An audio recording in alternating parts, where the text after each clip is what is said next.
गुजरात में हेलमेट कानून पर बड़ी चर्चा। गुजरात सरकार जल्द ही हेलमेट फर्जियात अनिवार्य कानून लागू करने जा रही है।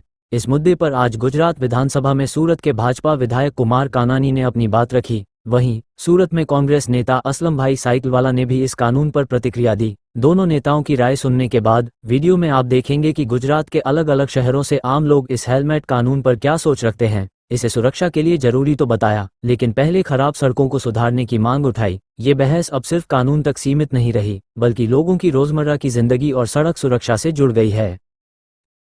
हेलमेट फरजियात बाबते जे गृह विभागे निर्णय कर्यो छे, घणा समय पहला सूरत में पण आ निर्णय लेवायो छे। हमणां 2 दिवस पूर्व राजकोट ની અંદર પણ નિર્ણય લેવાયો। રાજકોટના લોકોના વિરોધનો સૂર ઉઠ્યો છે અને એના કારણે ત્યાંના ધારાસભ્યોએ ગૃહ રાજ્યમંત્રીને રજૂઆત કરી છે અને રજૂઆતના આધાર પર મને જાણવા મળ્યા મુજબ આજે રાજકોટની અંદર એક કાર્યવાહીની અંદર પોલીસ વિભાગે વિચારવાનું શરૂ કર્યું છે અને કાર્યવાહી ત્યાં રોકી હોય તેવું લાગી રહ્યું છે। આ પ્રશ્ન સુરત સહિત ગુજરાતના તમામ મહાનગરનો છે। હેલ્મેટ ફરજિયાત પહેરવા માટે જે કાયદો છે એમાં લોકોને અનેક પ્રકારની મુશ્કેલીઓ પડે છે, અનેક પ્રકારની તકલીફો છે અને એના કારણે લોકો એનો વિરોધ કરી રહ્યા છે। તો મારી ગૃહ વિભાગને વિનંતી છે કે આ જે લોકોની રજૂઆતો આવે છે, જે લોકોનો વિરોધ થઈ રહ્યો છે અને રાજકોટમાં જે રીતે વિરોધ થયો અને ધારાસભ્યો જે રીતે રજૂઆતો કરી એ પ્રમાણે આખા ગુજરાતની અંદર બધા જ મહાનગરની અંદર બધા શહેરોની અંદર હેલ્મેટ માટેનો વિચાર આપણે ફરીવાર કરવો જોઈએ। લોકોની પડતી મુશ્કેલી તકલીફો ને ધ્યાનમાં રાખીને એને સાંભળીને લોકોને મુશ્કેલી ન પડે અને તકલીફ ન થાય એ રીતના નિર્ણય લેવો જોઈએ એવું મારું માનવું છે। લઈને આજે સુરત વરાછા વિધાનસભાના ધારાસભ્ય કુમાર કાનાણીજીએ વિધાનસભાના દ્વારેથી જે નિવેદન આપ્યું છે કે જેમ ગૃહ વિભાગે રાજકોટ માટે ફેર વિચારણા કરી છે હેલ્મેટના વિવાદ બાદ, તો સુરતમાં પણ એનો વિવાદ થઈ રહ્યો છે। 12 વર્ષે બાવો બોલે એમ ભારતીય જનતા પાર્ટીના ધારાસભ્યોને રાજકોટના ધારાસભ્યોનો જે વિરોધ થયો એના પછી એવું લાગ્યું કે સુરતમાં પણ આનો પ્રખર વિરોધ થઈ રહ્યો છે, જોરશોરથી વિરોધ થઈ છે અને લોકો ત્રાહિમામ પોકારી રહ્યા છે।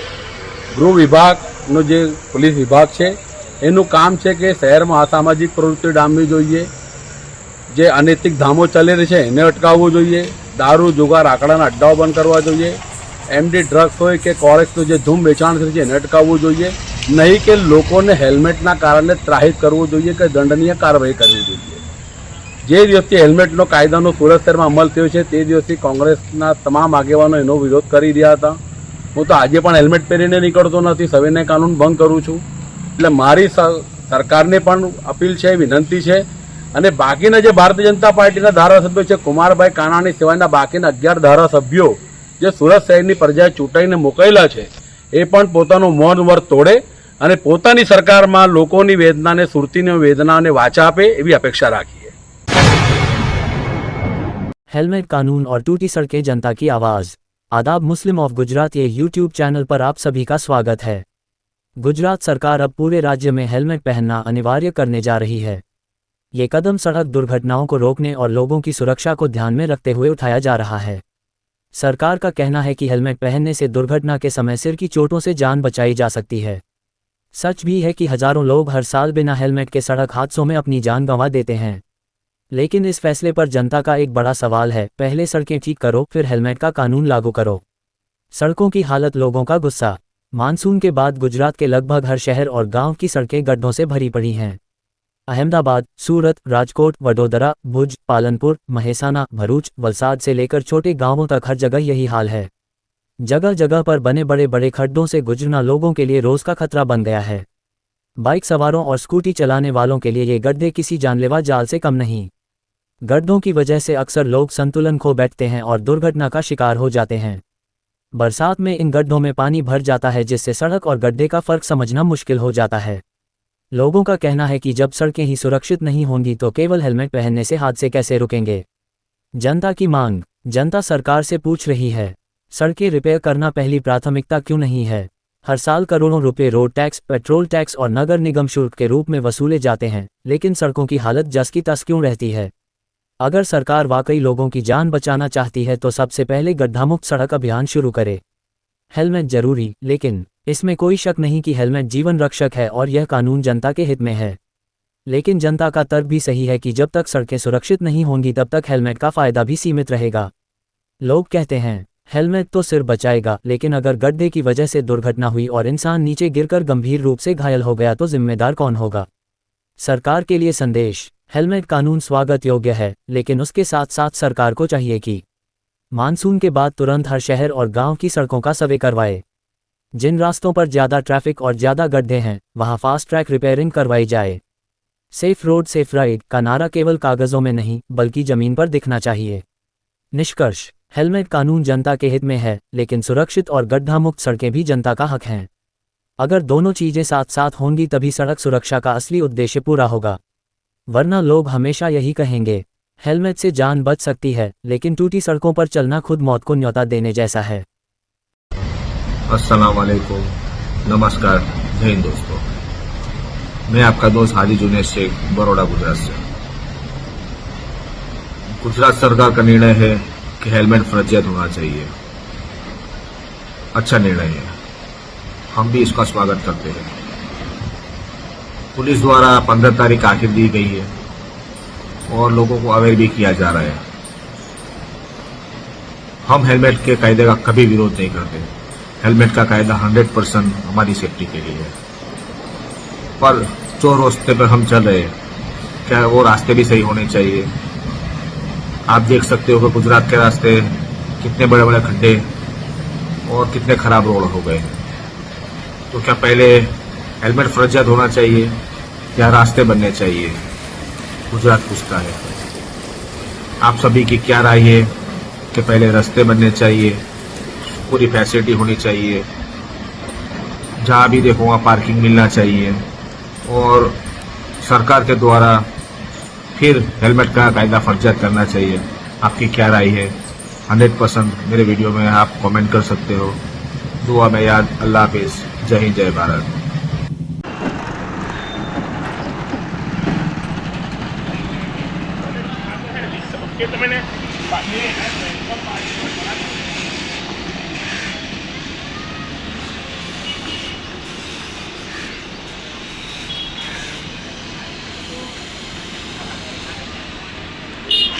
હું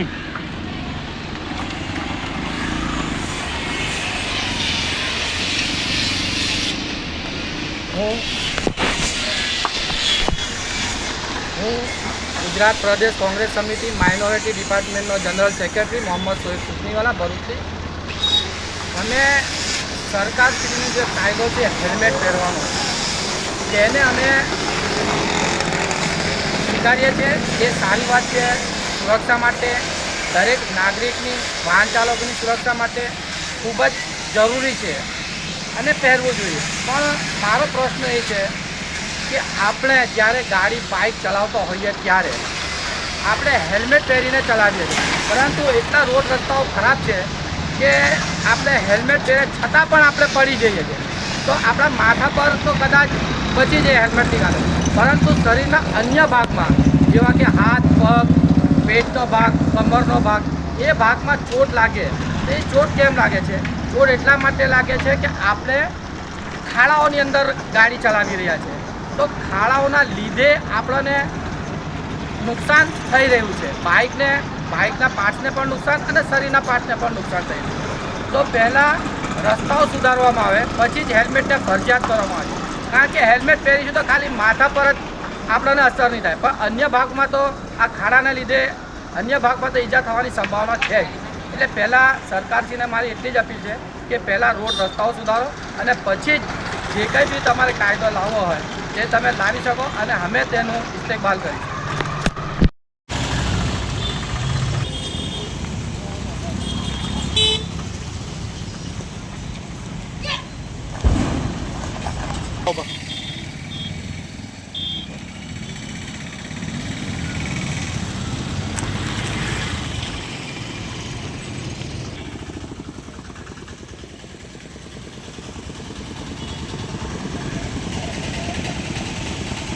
અત્યારે જ્યારે મળતી માહિતી મુજબ ગુજરાત સરકાર ગુજરાતની અંદર હેલ્મેટ ફરજિયાતના કાયદાનું અમલ કરાવવા માટે જઈ રહી છે, ત્યારે ખૂબ જ આનંદની વાત છે કે ગુજરાત સરકાર ગુજરાતના લોકો માટે આ રીતે ચિંતિત છે. પરંતુ જોવાની વાત એ છે કે ગુજરાતના તાજેતરમાં પડેલા વરસાદ અને એના પહેલાં છેલ્લા 2 વર્ષથી ગુજરાતના તમામ રોડ રસ્તા ઉપર પડેલા ખાડાઓ જેને પૂરવા માટેની અત્યાર સુધીમાં કોઈ જ પરિસ્થિતિ કામગીરી કરવામાં નથી આવી. આપણે અત્યારે ગુજરાતના કચ્છ જિલ્લાના ભુજ શહેરની અંદર છીએ, જ્યાં પાટનગરનું મુખ્ય માર્ગ શહેરમાં પ્રવેશ જ્યાંથી થાય છે તે આત્મારામ સર્કલ પાસેના રોડ રસ્તા ઉપર ખાડા પડેલા છે, વાહન ચાલકો હેરાન પરેશાન થઈ રહ્યા છે.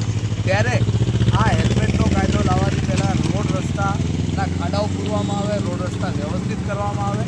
એની સાથે જ કે જ્યાં જ્યાં લોકો જ્યારે હેલ્મેટ ફરજિયાત કરવામાં આવે છે તો શરીરનો બાકીનો જે પાર્ટ છે, ભયંકર અકસ્માતો જ્યારે થાય છે ત્યારે માત્ર માથાના કારણે જ બચતા નથી, પરંતુ શરીરના બીજા પાર્ટને પણ ઈજા થઈ શકે છે. લોકો ખાડાઓના કારણે પણ પડ્યા છે. ગઈકાલે જ અમદાવાદની અંદર એક પાણીના ભરેલા ખાડામાં દંપતી પડ્યું અને એ પાણીના ભરેલા ખાડામાં વીજ વાયર હતો અને જેના કારણે એમનું મૃત્યુ થયું. એટલે આ પ્રકારના પડેલા ખાડાઓ અને રોડ રસ્તાઓ પહેલાં સુધારવામાં આવે, ત્યારબાદ ફરજિયાત હેલ્મેટનો કાયદો લાવવામાં આવે, એ બાબતે ગુજરાત સરકાર વિચારણા કરે તે ખૂબ જ આવશ્યક છે. अगर आपको दिलचस्प और जानकारीपूर्ण वीडियो पसंद हैं तो हमारे YouTube channel Muslim of Gujarat को अभी सब्सक्राइब करें। वीडियो को लाइक करें और ज़्यादा से ज़्यादा शेयर करें ताकि हमारा संदेश दूर दूर तक पहुँचे। आपका सपोर्ट हमारे लिए बहुत मायने रखता है। शुक्रिया।